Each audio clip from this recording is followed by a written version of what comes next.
Alright, G Little. Like the fact that there's like totally some lesbians getting it on over here. Uh, I'll tell you about that one in a second. First, fact number one out of 10 facts is that I love my birds to death. So here they are. So they're gonna freak out. So this one here in the middle is Ethel. She is a biznatch.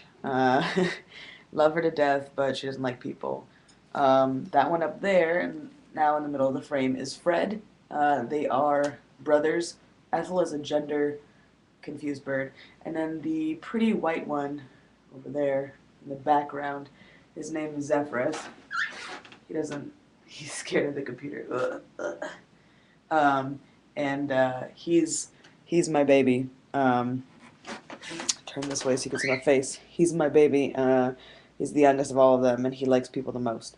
And then in there, if you could see, there's Raiju. He's a chicken, so he stays in there. And yeah, he's a chicken. He's running away. Yeah. So okay. Let's do this whole like, wee. Let's get really dizzy thing. Lots of fun. So yeah, my fact number one is that I own four birds, and that I love them to death, and Melissa can vouch for that. Fact number two, well, I might as well tell you since it's in the background over here, is that I really love this awesome anime slash manga called Utena, and it's about a lot of lesbians. So I really got into it because my friend was into it, but I was never really into a lot of like manga um, or whatever, like anime stuff when I was younger. Just that one really. Let's see. Fact number three is that I've always wanted to own hedgehogs. I even have like little stuffed animal ones. If we could do this rotating thing again. Here is one. He's so adorable. He's the one that I used to play with all the time, which is why he looks like ridiculously raggedy and just like how dirty he looks. His little tag's all dirty and there's nothing left in it. Yeah.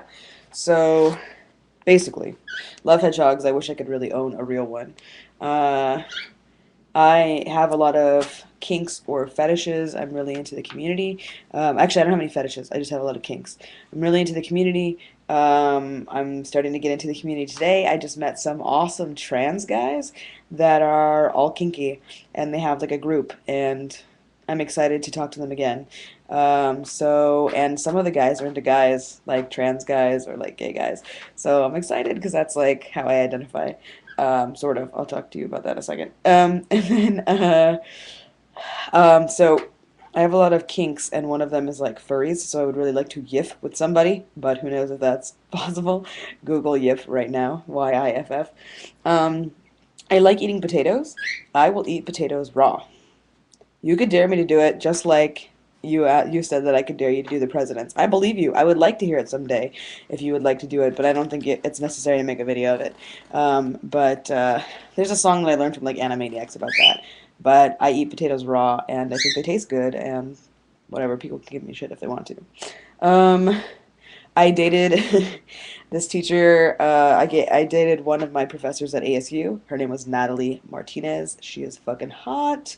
Melissa had her as like her English teacher too. And like she came out to me like the same day that we went on a date. It was pretty ridiculous. It was like one date. We went to a coffee shop. No big deal. But she's really hot. So Google that or something. Let's see. I'm really passionate about social justice. I really want to get into it. I have lived without it for 2 years, and now I want to get back into the scene. I want to get back into LGBTQIA, whatever letters, issues. I want to get back into that. I want to support it. I want it to be part of my life and my career for always because I miss it so much. Um, Even though I'm an education major and I love educating people, I feel like actually social justice uses a lot of education too, so I might go into that. Um, San Diego is like the one place in the United States that I've been that I really, really love. And if I had a chance and a choice to financially live there, and if I knew people down there, like from SDSU or whatever, and they were really good friends with me and stuff, I would totally love to live there. I just wish that I had friends or family there. But if I do eventually move to San Diego, hey, you guys could come out to Pride or something. Um, let's see. I'm running out of ideas. So I used to do a lot of spoken word when I was like in high school, and I got published for like poetry in high school. But like spoken word, like I did a lot of like raps, or I did like a lot of like just like very poetic stuff. Performed it and stuff, and I don't think it was ever that good. Um, but I got like published in high school and like people like thought it was awesome. So whatever. Like I just did it because it's how I was feeling and I want to get back into that too. But I have to find some sort of venue to do it out here in San Francisco. And the last thing is my gender identity. So I kind of feel like I'm sort of transgender, genderqueer, but I'd rather have people change their ideas about who I am instead of me changing my body to fit um, some sort of stereotype. So I'm loving the fact that today I met um, a woman or a trans man. I don't know how Z identifies, but with a beard and still had boobage. And in San Francisco, I've met so many women that have facial hair that identify as women. It's like a trend. It's like a thing that's coming up.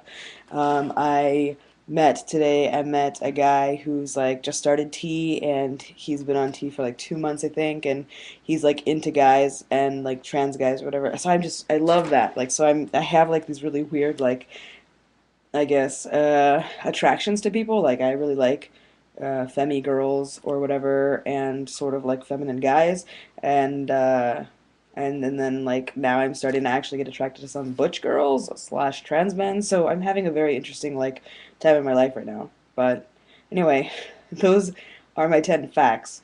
So yeah, let me know if you liked them, and I will update you about other stuff and whatnot. And I hope that your camera seems to work really well in the next couple of days or weeks or whatever, so I could see your awesome challenge being completed.